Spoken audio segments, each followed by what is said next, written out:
Everything you believed about this medieval symbol is an elaborate deception.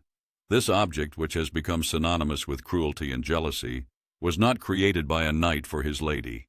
It was invented by a cunning 19th-century antiquarian purely for profit. What you are about to discover will change your perception of history. It's a secret museums prefer not to publicize. A knight departs for a crusade, a castle, and this gruesome metal contraption.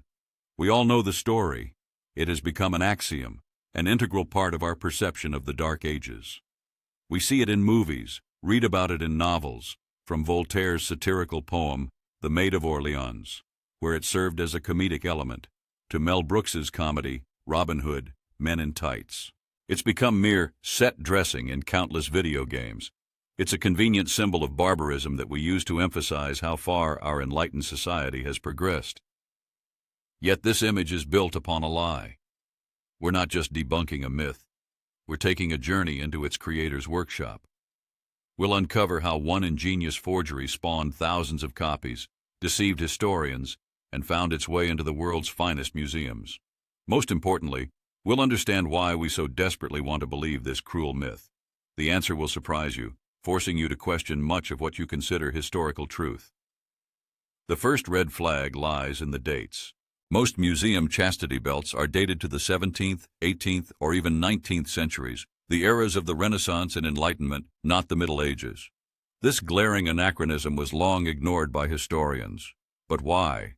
The British Museum, for instance, openly dates its belts to the 19th century, concluding they were probably made as curiosities or fakes. Historian Albrecht Classen was even more blunt, calling them a fantasy of modern male chauvinism. Because if we acknowledge that these devices aren't medieval, the entire legend crumbles. And then we're left with the crucial question. If they weren't worn in the Middle Ages, where did they come from at all? The answer isn't found in ancient chronicles. It lies in the complete absence of evidence. Historians have scoured thousands of medieval documents, laws, personal letters, church records, and court cases concerning jealousy and infidelity. Not a single one contains any mention of a chastity belt. Not one. It's a historical vacuum. Neither knights, nor their wives, nor even their enemies, who would have seized any opportunity to ridicule such a practice, wrote about them. This is akin to examining 20th century archives and finding no mention of cars or telephones. Such iconic items simply cannot disappear without a trace. Their absence isn't a gap, it's proof. Now, let's consider practicality. Under medieval hygiene conditions, wearing such a device wouldn't guarantee fidelity. It would lead to a slow and agonizing death. Constant metal-on-skin friction and the inability to maintain hygiene would result in sepsis within weeks. The rubbing wouldn't just cause irritation, but pressure sores and ulcers, providing a direct pathway for infections. In a world without antibiotics, this would guarantee septic shock. Imagine wearing rusty, ill-fitting shackles on your most delicate body parts for months. Any knight who imposed such a device on his wife would, upon his return, find not an unfaithful spouse, but a deceased one. Pause for a second. Just imagine it on yourself. Not like in a movie, but for real. 24 hours a day. Metal that cannot be removed. What do you feel? Not discomfort, but genuine panic. The absurdity of this idea becomes glaringly obvious as soon as you mentally place yourself in that situation. Yes, metaphors like chastity belt or lock of love do appear in the literature of the time. However, these were poetic images, symbols of virtue, not descriptions of actual locksmith creations. The famous drawing from the 1405 treatise Bellefortis is often cited as proof. Yet it's found in a section dedicated to humorous and fantastical devices, right next to a flame-throwing cat. The inscription beneath it reads, "This is a Florentine belt for women." It was satire, clearly understood by contemporaries. 19th-century fraudsters took this joke, this beautiful metaphor, and transformed it into a literal, cruel object. So, there's no written evidence, it's deadly dangerous, and the concept itself is merely a metaphor. The myth is unraveling. But then, what are these objects displayed in museums worldwide? What do collectors hold in their hands? The answer is shocking. We must shift our focus from the 12th century to the 19th, to the age of steam, romanticism, and the most ingenious historical hoax in history. The 19th century saw Europe gripped by nostalgia for the Middle Ages, not the real one, but an imagined version. Dark, Gothic, full of passion and cruelty. This was the Gothic Revival, a cultural movement that gave us the architecture of London's Westminster Palace and the novels of Walter Scott. Wealthy nouveau riche bought knightly armor, antique tapestries, and they craved something truly spicy, something that would confirm their belief in the savagery of their ancestors. The chastity belt became the perfect commodity for this era. And so, demand met supply. The name of the specific inventor is lost, but he represents a composite figure, a clever, cynical, and talented merchant. He realized that instead of searching for artifacts, he could create them. He took a poetic myth and gave it physical embodiment. He didn't just falsify history, he engineered it. Like a modern creator of a viral hoax, he crafted a clickbait artifact with a compelling story that perfectly catered to his audience's desires. This was more than mere blacksmithing. It was a theatrical production. The forger would take old metal, perhaps parts of armor or shackles, and fashion them into a gruesome contraption. Then came artificial aging. Nitric acid was used to create an ancient patina. The metal was deliberately left in the rain, and then rubbed with sand to simulate wear. Bogus coats of arms for a non-existent baron were applied with stamps designed to look antique themselves. And of course, the most crucial element was the story, the legend of a jealous knight and his beautiful captive. Now, let's look at this through the buyer's eyes. They didn't want the truth. They wanted confirmation of their fantasies. Psychology calls this confirmation bias. For them, this gruesome object on a velvet cushion wasn't just a piece of iron, but a ticket into the world of their dreams about the true Middle Ages. They paid not for the metal, but for the story. The forgery wasn't an artifact. It was a mirror reflecting their own beliefs. The success of the first fake unleashed an avalanche. It was a cultural epidemic. That initial successful forgery became patient zero, from which the myth's virus began to spread through Paris, London, and Munich. Other workshops started churning out their own versions of chastity belts, competing in the cruelty of their designs. They were sold at auctions, entered private collections, and from there made their way into museums, whose curators were also victims of this widespread delusion. For decades, these objects were considered authentic. Only in the 20th century, with advancements in technology, did the deception begin to unravel. One of the most famous exhibits, housed in Paris's Musée de Cluny, was quietly removed from its medieval display after thorough examination. This was made possible by metallurgical analysis, which showed that the steel had been rolled using methods that only emerged in the 18th and 19th centuries, rather than being hand-forged as it would have been in the Middle Ages. So, we found the creator, not a jealous knight, but an enterprising merchant. Yet exposing the forgery is only half the story. The main question remains, why has this fake proven so resilient? Why did we fall in love with this lie? Because this lie is incredibly convenient. We enjoy believing in dark ages, contrasting their grim depictions with our bright modern streets. This creates a comfortable sense of superiority. Look how savage they were, and we are civilized, humane, free. The chastity belt is the perfect symbol of that perceived savagery. It helps us feel better about ourselves against the backdrop of a fabricated barbaric past. This cognitive bias is called chronocentrism. We view our own era as the pinnacle of development, and the chastity belt serves as a convenient Exhibit A, proving our righteousness in the court of history. Furthermore, our brains are inherently lazy. History often involves dry texts and complex concepts. A chastity belt, however, is simple, graphic, and shocking, a powerful visual anchor that imprints itself on our memory.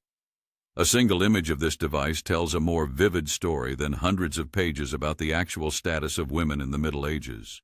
Nobel laureate Daniel Kahneman would describe this as a victory for System 1, our fast, emotional thinking.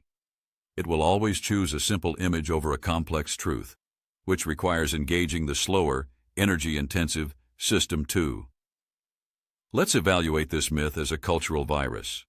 Its emotional charge, jealousy, cruelty, sex is a 10 out of 10. Its visual simplicity is a 10 out of 10. Its ease of retelling is a 10 out of 10.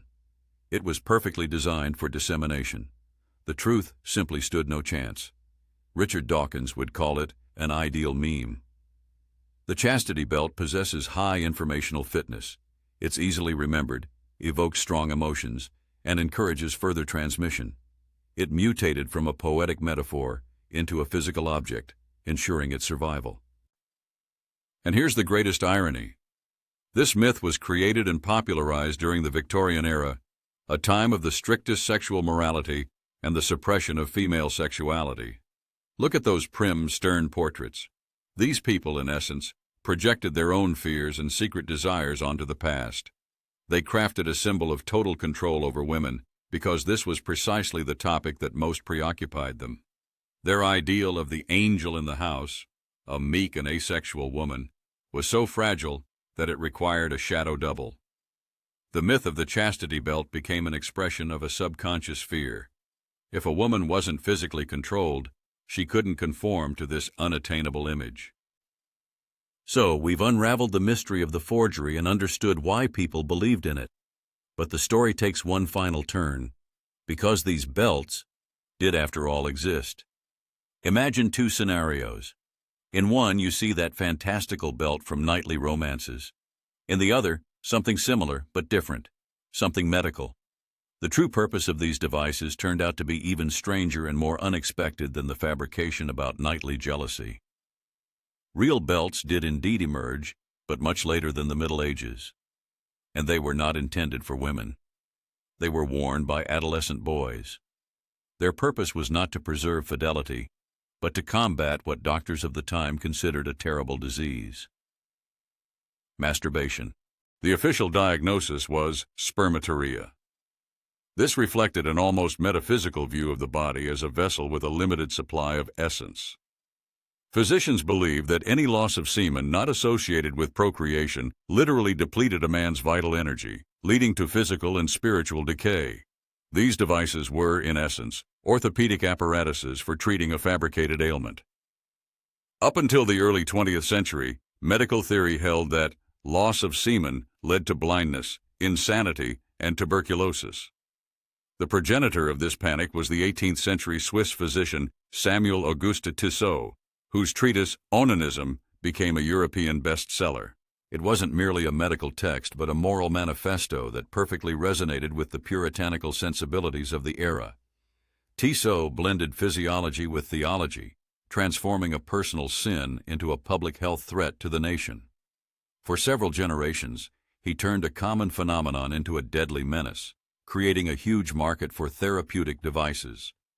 Doctors seriously prescribed their use to young men, considering it not a form of torture, but therapy. And consider their design. Unlike the fantastical medieval belts, these real devices were products of engineering. The museum fakes are crude works with decorative locks and sharp spikes that would make wear impossible. The authentic devices, however, accounted for anatomy, featuring hinges for movement, ventilation holes, and soft leather linings. Their goal was not to inflict pain, but to restrict access. These were not instruments of torture, but medical corsets, albeit for an absurd purpose. Some models were even equipped with a small bell, a kind of alarm meant to awaken a sleeping youth or his parents upon an erection. Reality, once again, proved more prosaic, yet far stranger than the myth. This paints an incredible picture. A knight, an antiquarian, and a doctor, three figures from different eras, woven into a single narrative.